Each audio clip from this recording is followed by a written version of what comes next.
नमस्कार, BRG news room में आप सभी का स्वागत है। दोपहर के 3 बजे तक की खबरों में क्या रहा देखेंगे इस बुलेटिन में।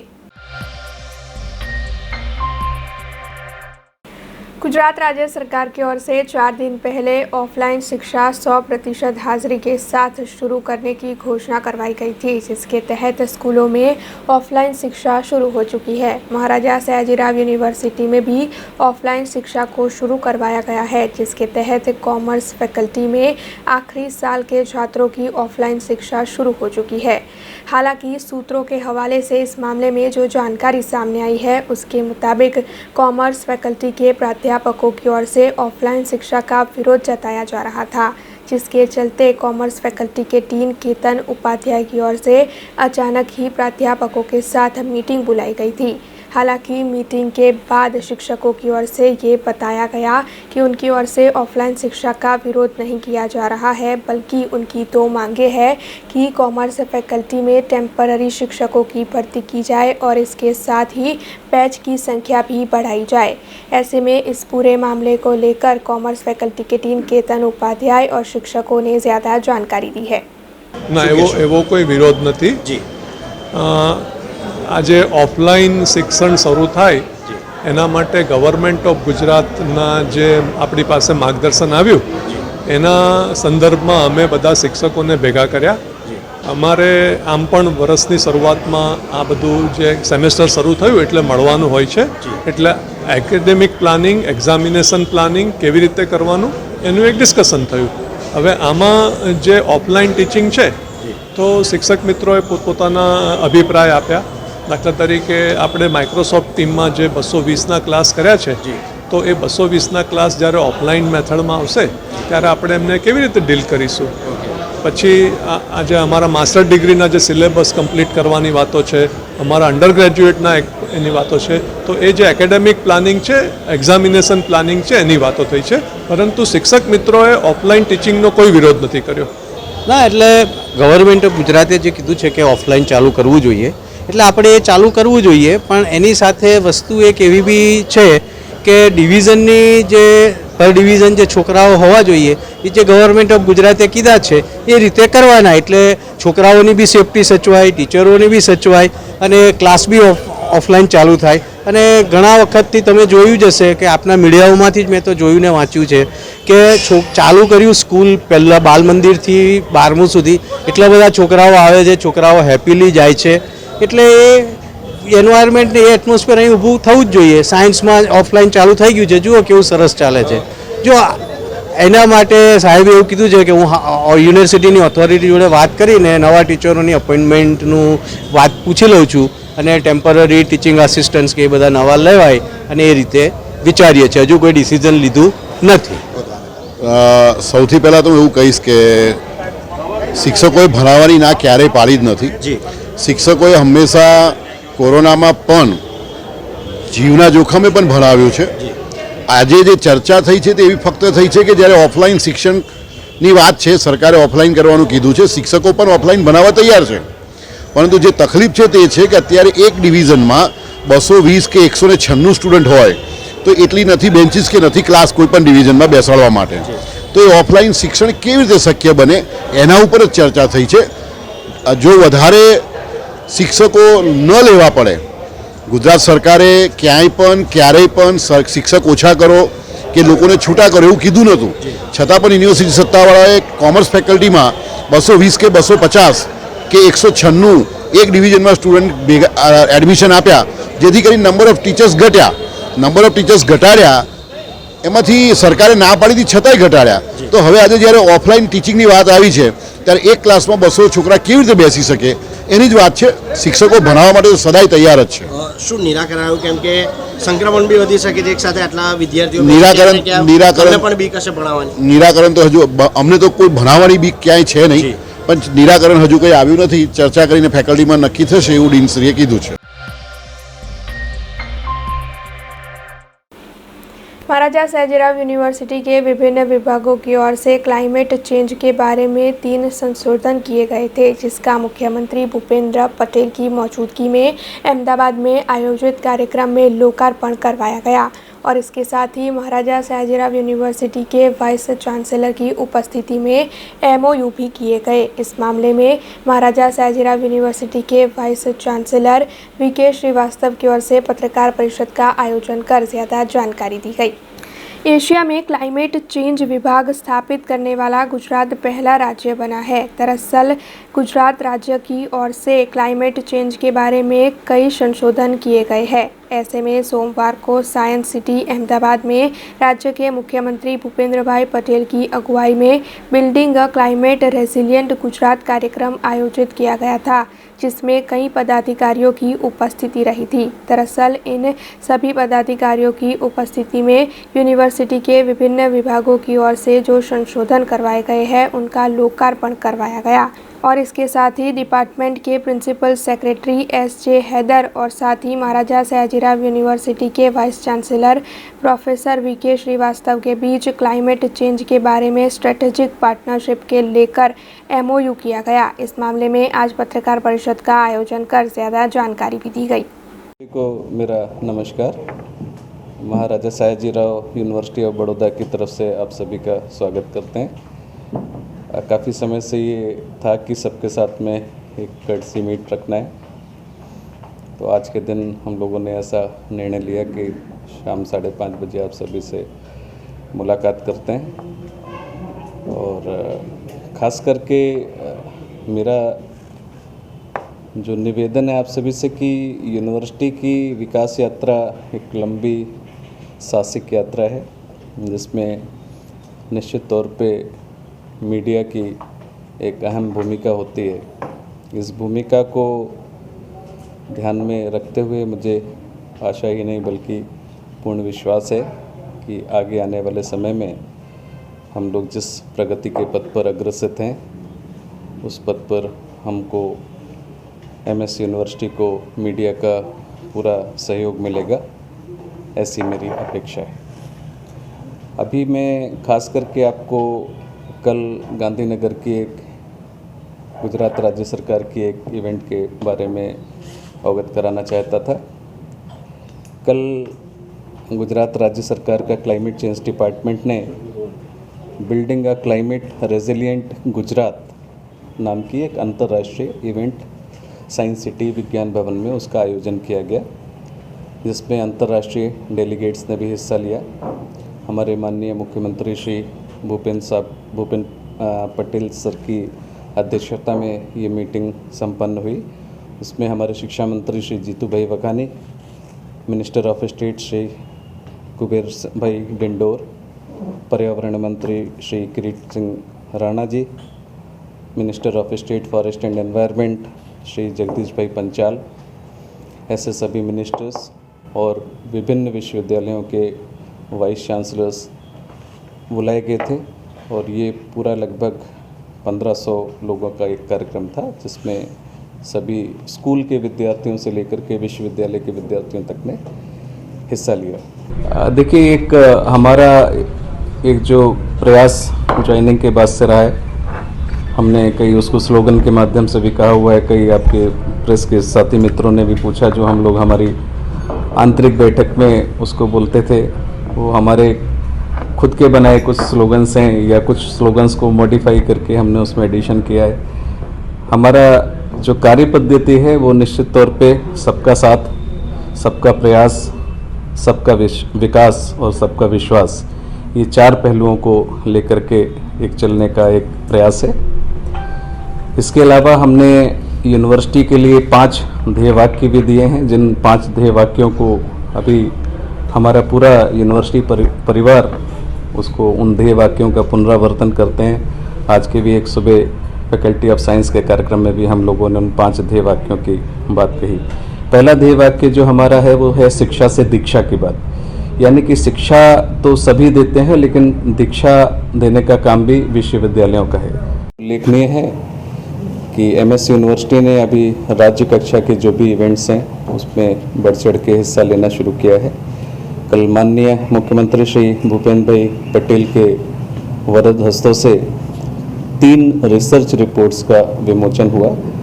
उन 3 रिसर्च रिपोर्ट्स का टाइटल है research on effects of climate change on heavy and average annual rainfall and its effect on urban floods in Vadodara city.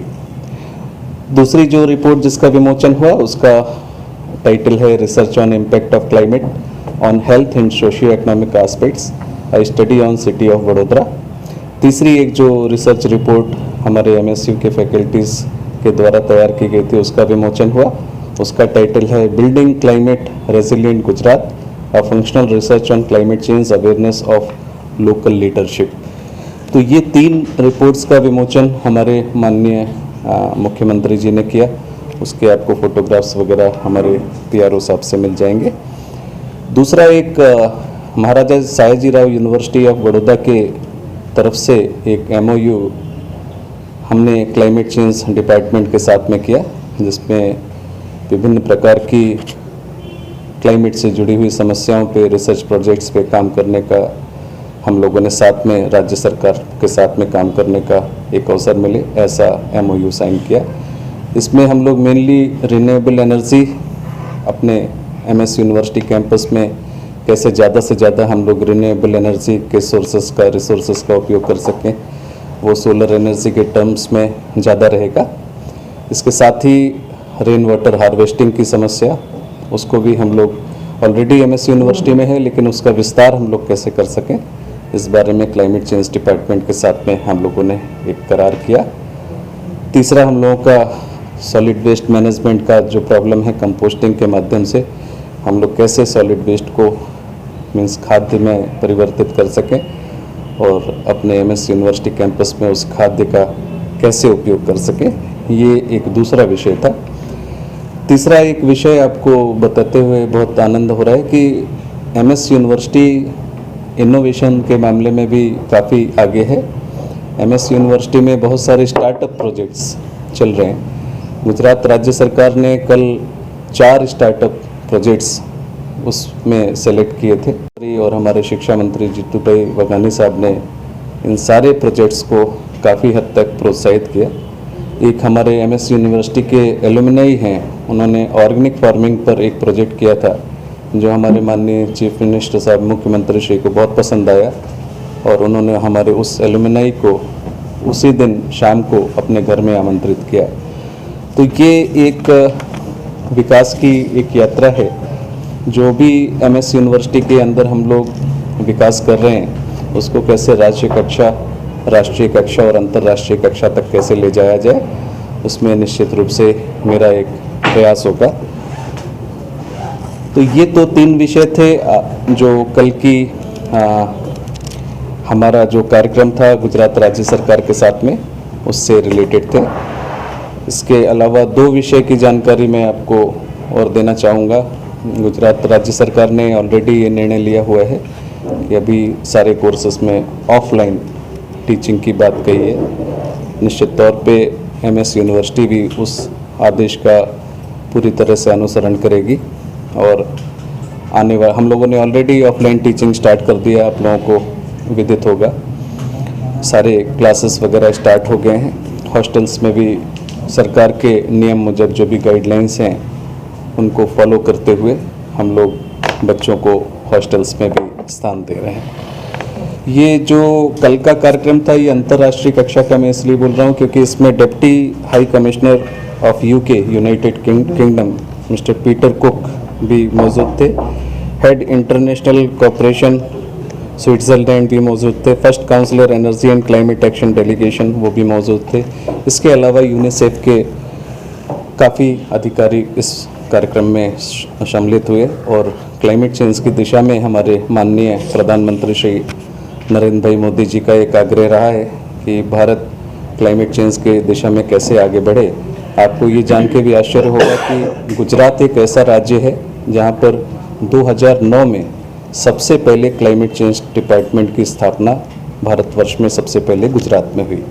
अभी हम लोगों ने उसका 10 साल पूरा किया था, तो हम लोगों ने 2000 में एक कंपेंडियम भी जाहिर किया था। उसमें आपका कैनाल टॉप हो जो कि बड़ोदरा में है, सोलर रूफ टॉप हो, इसके अलावा चारंका का सोलर प्रोजेक्ट्स, जितने भी प्रोजेक्ट्स हैं, विंड का हो, टरबाइन का हो, रिन्यूएबल एनर्जी के जितने भी रिसोर्सेस हैं, बायोमास की बात हो, ये सभी बातें हम लोगों ने उस प्रोजेक्ट के तहत की थी। करजन के मालोद में एक सड़क हादसा हुआ था जिसमें 3 लोगों की घटनास्थल पर ही मौत हो गई थी। ऐसे में भरूच के सांसद मनसुख भाई वसावा इस जगह का जायजा लेने पहुंचे थे।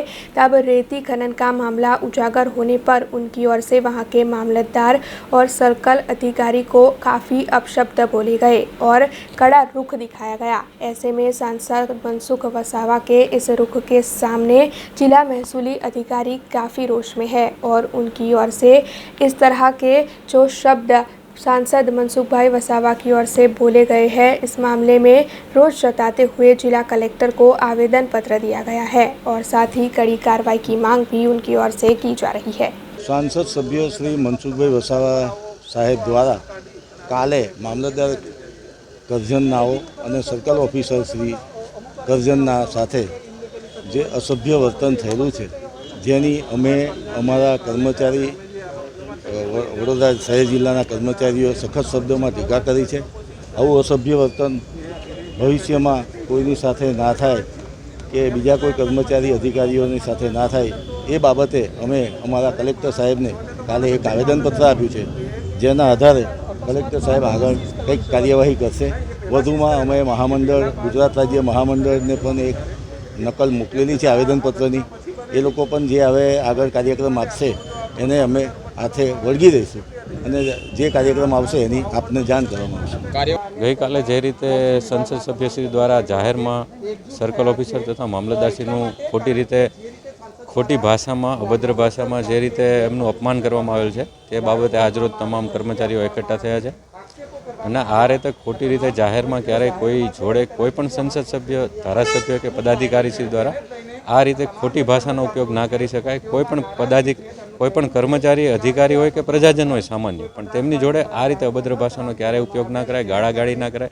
તેમનું આચરણ ગઈકાલનું અમે જે વિડીયોમાં જોયું છે, જે આપ મીડિયા જે મિત્રો છો તેમના દ્વારા, કે એમાં તદ્દન ખોટી રીતે એમનું આચરણ પણ અમને જોવા મળે છે। આ રીતે તે એકદમ નિંદનીય બાબત છે, ખેદજનક બાબત છે અને આથી તમામ કર્મચારી અધિકારીનું જે કામ કરવાનું મનોબળ હોય તેના ઉપર ખરાબ વિપરીત પરિસ્થિતિ ઊભી થાય છે।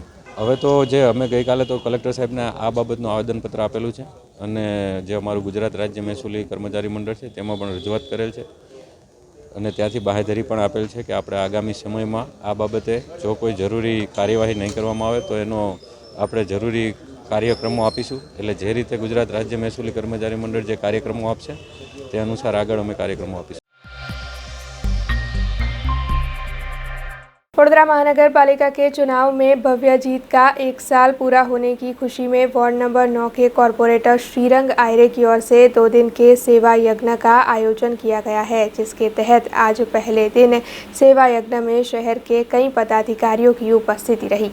वडोदरा महानगर पालिका के सामान्य चुनाव में भव्य जीत का 1 साल पूरा होने के चलते भारतीय जनता पार्टी के इलेक्शन वार्ड नंबर 9 के युवा कॉरपोरेटर श्रीरंग राजेश आयरे की ओर से 2 दिन के सेवा यज्ञ का आयोजन किया गया है, जिसके तहत सरकार की विभिन्न योजनाओं के लाभ आम जनता तक पहुंचाने के आशय से कैंप आयोजित किया जा रहा है। तो वहीं निःशुल्क मेडिकल कैंप का आयोजन भी किया गया है। आपको बता दें कि इसकी शुरुआत आज से सुभानपुरा इलाके में मौजूद अपने कार्यालय से की गई। तो वहीं 2 दिन के सेवा यज्ञ के लोकार्पण के मौके पर भारतीय जनता पार्टी के गुजरात प्रदेश महामंत्री भार्गव भट्ट, सांसद रंजनबेन भट्ट, मेयर केयूर रोकड़िया, स्थायी समिति के chairman doctor Hitendra Patel, deputy mayor Nandaben Joshi समेत स्थानीय काउंसिलर और भाजपा के कई अन्य अग्रणियों की उपस्थिति रही। वैसे आपको ये जानकारी भी दे दें कि 2 दिन के सेवा यज्ञ का आयोजन पूर्व कॉरपोरेटर राजेश आयरे और साथ ही जय साईनाथ एजुकेशन चैरिटेबल ट्रस्ट की टीम की ओर से किया गया है। ऐतिहासिक दिवस ए रीते कि गुजरात में सौ प्रथम वखत हूँ काउंसिलर तरीके लड़्यो हतो અને સૌથી વધારે મતથી લોકોએ જ્યારે વિશ્વાસ મૂકીને 21,000ની લીડથી જ્યારે મને ગુજરાતમાં સૌ પ્રથમ બનાવ્યો હતો ને આજના એ દિવસ એટલે કે સેવાકીય દિવસ નિમિત્તે મારા વોર્ડમાં ઉજવી રહ્યો છું, ત્યારે આપ દ્વારા જોઈ રહ્યા છો કે અહીંયા તમામ પ્રકારના સરકારના કાર્યો એટલે કે આધાર કાર્ડ હોય, આવકનો દાખલો હોય, આયુષ્માન કાર્ડ હોય કે પછી વિધવા સહાય પેન્શન હોય કે પછી સિનિયર સિટીઝન કાર્ડ હોય। અને વિશેષ વાત એ છે કે આજના દિવસે જે કોર્પોરેશન દ્વારા વર્ષ દરમિયાન મને માનદ વેતન મળ્યું છે, જે માનદ વેતનના ખર્ચે આજના દિવસે મારા વિસ્તારમાં આવેલી તમામ જે બાળાઓ છે તેમને સુકન્યા સમૃદ્ધિ યોજના નિમિત્તે તેમના ખાતાઓ ખોલાવીને તેમને એકાઉન્ટ અહીંયાથી અમારા દ્વારા કરી આપવામાં આવશે. મારા માનદ વેતનના ખર્ચે જે એક દિવસ પણ તેની અંદરથી કશું અડક્યા વગર જે ખર્ચો કર્યો છે તે આજના દિવસે જે સૌ છોકરીઓ પાછળ ખર્ચો કરવાનો છું. સાથે આજના દિવસે અલગ અલગ ડૉક્ટરો દ્વારા પણ અહીંયા ફિઝિશિયન હોય, ડાયટિશિયન હોય તેમજ સર્જન હોય તેવા ડૉક્ટરોની પણ સેવાઓ અહીંયા આપવામાં આવી છે. સાથે આજના જે સેવાકીય કાર્યો છે આ વિસ્તારના લોકોએ મારા પર ખૂબ વિશ્વાસ મૂક્યો છે અને મારા સાથી કાઉન્સિલરો પર ખૂબ વિશ્વાસ મૂક્યો છે. તે વિશ્વાસને યથાવત રાખવા માટે જ આજનો દિવસ ઉજવવામાં આવ્યો છે. સાથે સાંજના કાર્યક્રમમાં એક શામ લતા દીદી કે નામ તેમજ આવતીકાલે સેવાકીય કાર્યો આ જ રીતે નિરંતર રીતે ચાલુ રહેશે. તેમજ આવતીકાલે અશ્વિન પાઠકજીના સુંદરકાંડનું પણ આયોજન કરવામાં આવ્યું છે. તો વિસ્તારના તમામ નાગરિકોને હું અભિનંદન તેમજ ખૂબ ખૂબ આભાર પાઠવું છું કે જેઓએ મારા પર વિશ્વાસ રાખ્યો છે અને તેમના વિશ્વાસને યથાવત રાખવા માટે આ જે કાર્યક્રમો સેવાકીય યજ્ઞ રાખ્યા છે તો આપ સૌ અહીંયા આવીને તેનો લાભ લો તે જ અભ્યર્થના સાથે ભારત માતા કી જય, વંદે માતરમ. 76માંથી અગ્નિહોત્ર કાઉન્સિલરના ભવ્ય વિજય સાથે જે શુભારંભ થયો હતો મહાનગરપાલિકામાં, એનું આજે 1 વર્ષ પૂર્ણ થયું છે. ભારતીય જનતા પક્ષના કાર્યકર્તાઓ સેવાના સંસ્કારથી પલ્લવિત થયેલા હોય છે અને એટલે જ 1 વર્ષની ઉજવણી વોર્ડ નંબર 9ના કાઉન્સિલરો અને વિશેષ કરીને શ્રીરંગ આહિરે અને સાથે ઉમિશાબહેન, નરસિંહભાઈ, સુરેખાબેન આ તમામે એક સેવા યજ્ઞના રૂપમાં કરી છે. રાજેશભાઈ આહિરે જે પૂર્વ કાઉન્સિલર છે એમનું પૂરું પ્રેરણાબળ આની પાછળ રહેલું છે. આને કારણે અહીંયા સુકન્યા નિધિના ખાતા ખોલવાના હોય, આધાર કાર્ડની યોજના હોય, ડૉક્ટરની વૈદ્યકીય સારવારની વિગત હોય, આ તમામ વસ્તુઓ એક જગ્યાએ કરી છે. ભારતીય જનતા પક્ષનો સદૈવ મંત્ર રહ્યો છે કે સેવા એ જ અમારા માટે માધ્યમ છે સત્તાનું, અમે સેવા કરવા માટે જ છે. પાછલા કોરોનાના કાળમાં પણ શ્રીરંગ આહિરે અને એના મિત્રોએ અદ્ભુત સેવા પોતાના પ્રાણની પણ પરવા કર્યા વગર કરી હતી. એ જ પ્રમાણે આવનારા વર્ષોમાં કરતા રહે એ જ મારી અભ્યર્થના, એ જ મારી શુભેચ્છાઓ. અસ્તુ. ભારત માતા કી જય. શ્રીરંગભાઈ આહિરે પોતાના માનદ વેતનમાંથી સુકન્યા સમૃદ્ધિ નિધિ હેઠળ 2000 જેટલી બાળકીઓનું પહેલું જે પ્રીમિયમ આવે 250 રૂપિયાનું એ પણ ભરવાના છે. તો આવો એક સારો અભિગમ સાથે પોતાના માનદ વેતનનો ઉપયોગ શ્રીરંગભાઈ આહિરે કર્યો છે, ત્યારે આજના દિવસે પણ એમને અભિનંદન આપો. સમગ્ર દેશભરમાં અને ખાસ કરીને વડોદરા શહેરની અંદર જે ગયા વખતે જે 23મી ફેબ્રુઆરીનો દિવસ એક ઐતિહાસિક એટલા માટે છે કે સૌથી નાની ઉંમરમાં અને સૌથી વધારે વોટથી આ વિસ્તારના લોકોએ આમ તો ભારતીય જનતા પાર્ટીને 76માંથી 69 જે જીત અપાઈ છે, ઐતિહાસિક જીત હતી. અમારું જે મિશન હતું 76નું મિશન એ અમારા વડોદરા શહેરના પ્રમુખ જે અને અમારા પ્રદેશના મહામંત્રી સાથે અમારા પાટીલ સાહેબ જે અમારા પ્રદેશના પ્રમુખ છે એમનું પણ મિશન હતું. એટલે પ્રદેશ પ્રમુખ, શહેર પ્રમુખ અને મહામંત્રીઓનું જે મિશન હતું 76 એમાં કદાચ થોડાક અમે કાચા પડ્યા, તેમ છતાં પણ 69 સીટો જે વડોદરા શહેરના આજના દિવસે આવી છે. અને એમાં પણ જ્યારે વડોદરા શહેરની અંદર ઇલેક્શન વોર્ડ નંબર 9 કે જેમાં ભારતીય જનતા પાર્ટી પહેલીવાર સૌથી વધારે વોટથી, આમ તો 2012માં પણ જ્યારે હું ભારતીય જનતા પાર્ટીમાં હતો ત્યારે આ જ વોર્ડમાં સૌથી વધારે વોટથી જીતેલા.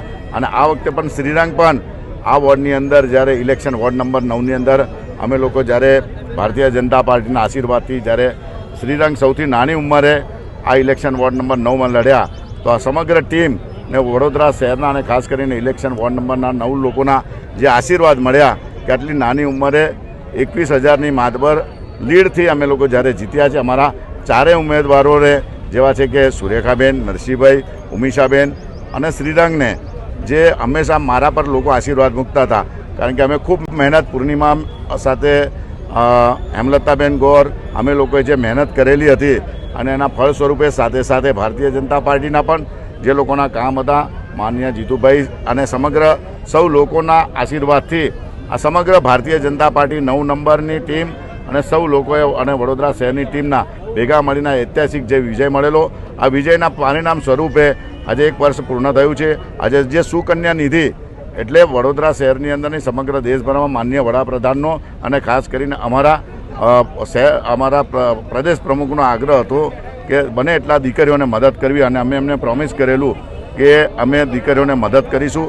એટલે અમારા શ્રીરંગને જે માનદ વેતન મળે છે એ સંપૂર્ણ વર્ષનું માનદ વેતન, આ વર્ષનું, આવતા વર્ષનું, આ બધું જ માનદ વેતન અમે નાની નાની દીકરીઓના ખાતા ખોલી એનું પહેલું પ્રીમિયમ જે 250 રૂપિયા આવે છે એ જે પણ રૂપિયા થાય એ બધું જ પ્રીમિયમ 1001 છોકરીઓ, 2000 છોકરીઓ જેટલી બી થાય એ બધી જ છોકરીઓનું માનદ વેતન શ્રીરંગના માનદ વેતનમાંથી અમે પ્રીમિયમ ભરવાના છે. સાથે સાથે વિવિધ અલગ અલગ પ્રકારના કેમ્પો પણ કરવાના છે. આ જ રીતના આવતીકાલે અને સાંજે એક શામ લતા દીદી કે નામ એવો કાર્યક્રમ છે. આવતીકાલે પાછા આ જ કાર્યક્રમ ચાલુ છે. બધા જ કેમ્પો છે, સરકારની બધી જ યોજનાઓ છે.